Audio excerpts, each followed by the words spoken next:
Hi everyone, this is अभिषेक हाजरा और आज हम बात करेंगे नीट 2024 के बारे में। हर कोई इस चीज़ पर बात कर रहा है, ये हॉट टॉपिक बना हुआ है, हर कोई इस पर वीडियो बना रहा है और होना भी चाहिए। ऐसा फ्रॉड हुआ है जाने अनजाने एनटीए के द्वारा या हमारी सरकार के द्वारा। मैं तो रिक्वेस्ट करूंगा सारे क्रिएटर्स को, सारे एजुकेशनल ब्लॉगर्स को कि इस चीज़ पर मैक्सिमम अपना इनपुट दें ताकि ये सरकार तक पहुंचे और इस चीज़ पर पहल हो सके। सोल्यूशन एक ही है, री एग्ज़ाम। इसके अलावा कोई इसका सोल्यूशन नहीं है। पर नेक्स्ट टाइम से मैंने कुछ पॉइंट्स इस चीज़ पर जॉट किए हैं कि नेक्स्ट टाइम से जब भी नीट हो तो ये अगर एनटीए इस चीज़ पर अगर पहल करे तो ऐसी सिचुएशन दोबारा नहीं आएगी। पॉइंट नंबर 1, नीट का एग्जाम 2 स्टेजेस में, जैसा जेई मेंस और एडवांस होता है वैसा होना चाहिए। एम्स के लिए एक दूसरा स्टेज 2 होना चाहिए जिसमें नीट के टॉप कुछ परसेंटेज क्वालिफाइड स्टूडेंट्स ही वो एग्जाम दे पाए, जिससे कि एम्स का प्रेस्टीज बरकरार रहेगा। जैसे कि आईआईटीज का प्रेस्टीज जो है वो एक अलग ही लेवल की चीज है, उसको आप किसी और कॉलेज से कंपेयर नहीं कर सकते, house ever good it is. तो वैसा ही एम्स का प्रेस्टीज क्योंकि बरकरार रहे, उसलिए नीट को भी, एनटीए को भी इस चीज पर सोचना चाहिए।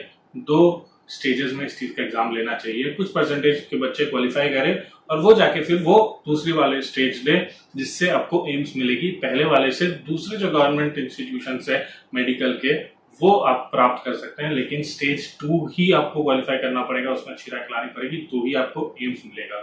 पहली चीज ये। दूसरी बात, पेपर का डिफिकल्टी लेवल। इस चीज पर एनटीए को बहुत ज्यादा काम करने की जरूरत है। लास्ट ईयर जितने थे उससे कई ज्यादा इस साल 720 आउट ऑफ 720 बच्चों ने स्कोर करे हैं। चाहे आपने ग्रेस मार्क्स दिए हो या ना दिए हो, but the output is rank 1 इतने जनों को मिला है। इतनी तो एमबीबीएस की सीट्स भी नहीं है एम्स में। मतलब आप सोच सकते हैं ये कितना बड़ा फ्रॉड हुआ है कि बच्चा 720 में 720 स्कोर करके भी एम्स दिल्ली में उसको एमबीबीएस की सीट नहीं मिल रही है। रैंक में बहुत ज़्यादा डिस्टॉर्शन है, गैप्स हैं। तो इस चीज़ पर काम ज़रूर करना चाहिए कि कुछ क्वेश्चंस ऐसे रखें जेईई मेंस लेवल के या कोई दूसरे इंजीनियरिंग एंट्रेंस एग्जाम के लेवल के, कि जो बच्चा छू ना पाए या छू भी पाए तो उसको टाइम लगे। जो टाइम लगेगा उससे क्या होगा कि वो टाइम मैनेजमेंट करने के चक्कर में कुछ क्वेश्चंस छूटेंगे या कुछ क्वेश्चंस गलत बनेंगे। एटलीस्ट एक एक्सेप्शनल स्टूडेंट ही बस 720 आउट ऑफ 720 स्कोर कर पाए। ऐसा नहीं कि आपके 50-60 बच्चे, मानता हूं कि 20-22 लाख बच्चे एग्जाम दे रहे हैं, बट एग्जाम का प्रेस्टीज बरकरार रखने के लिए आप पेपर ऐसा बनाए कि सारे बच्चे, इतने सारे बच्चे आपके टॉप स्कोरर तो ना बने। फिर 719 भी बहुत जन है, 718 भी बहुत जन है, जबकि ये पॉसिबल ही नहीं है, क्योंकि बच्चा अगर एक क्वेश्चन भी अगर छोड़ता है तो 716 लाएगा। उसको 716, not 718 or 719. This is not at all acceptable. इस चीज पर एनटीए को काम करना चाहिए। तीसरी जो चीज है, एग्जामिनेशन सेंटर्स। एग्जामिनेशन सेंटर्स मेरे अकॉर्डिंग बहुत ज्यादा जो मेजर सिटी या माइनर सिटीज के आउटस्कर्ट्स में जो छोटे छोटे टाउन, कस्बे, गांव होते हैं, वहां पर एग्जामिनेशन सेंटर्स ना रखे जाए, क्योंकि उस केस में क्या होता है, पेपर का जो ट्रांसपोर्टेशन होता है, ट्रांसपोर्टेशन के दौरान पेपर लीक होने की संभावना काफी ज्यादा बढ़ जाती है।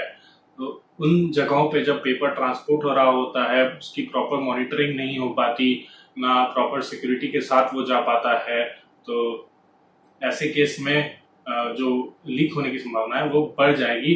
तो इस चीज में जो जो जिन बच्चों ने मेहनत की है, सही मायने में मेहनत की है इस एग्जाम के लिए, वो बेचारे पीछे रह जाएंगे, जैसा कि देखा गया है पिछले कुछ सालों में भी। तो इस चीज पर काम होना चाहिए। हालांकि इस चीज में मैं इस चीज को भी एक्सेप्ट करता हूँ कि हालांकि इस चीज से कुछ बच्चे हैं जो उतने ज्यादा प्रिविलेज नहीं है, जो वहां पे रह रहे हैं, उनको शहर आके एग्जाम देना पड़ेगा। बट ये मैं कहूँगा एनटीए से कि ये भी एक तरह का हार्डवर्क होगा, बच्चों में एक उत्साह का माहौल होगा, ये भी एक उनके स्ट्रगल और जर्नी को एक डिफाइन करेगा। बट ये चीज करनी चाहिए कि मेजर सिटीज में ही एग्जाम हो, ताकि वो एग्जाम का जो मॉनिटरिंग हो वो बहुत अच्छे से हो, पेपर लीक वीक होने की संभावना बिल्कुल ना हो।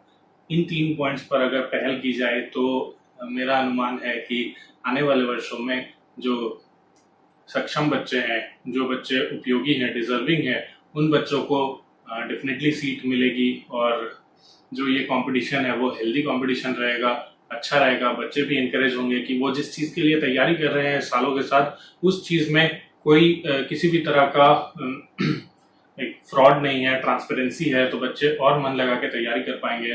और हम यही चाहते हैं कि ये डिजर्विंग को मौका मिले, वो जाए, अच्छे डॉक्टर्स बने, क्योंकि आज से ये वो बच्चे हैं जो आज से 10 साल 20 साल बाद डॉक्टर बनेंगे।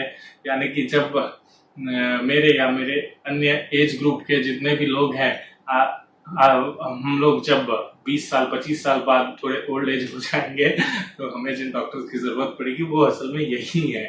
जो मैं ये पहल करूंगा, अपील करूंगा सारे लोगों से, जो भी हमारे एज ग्रुप के हैं या नहीं भी हैं, और इसलिए ये चीज के साथ जुड़े, इस वीडियो को शेयर करें, या कहीं भी आपको नीट से रिलेटेड कोई भी अगर जागरूकता वाली इंफॉर्मेशन दिख रही है, शेयर करें इस चीज को, ताकि ये सरकार तक पहुंचे, हमारे सुप्रीम कोर्ट तक पहुंचे, एनटीए तक पहुंचे, और वो इस चीज में ये हेल्दी बदलाव ला पाए।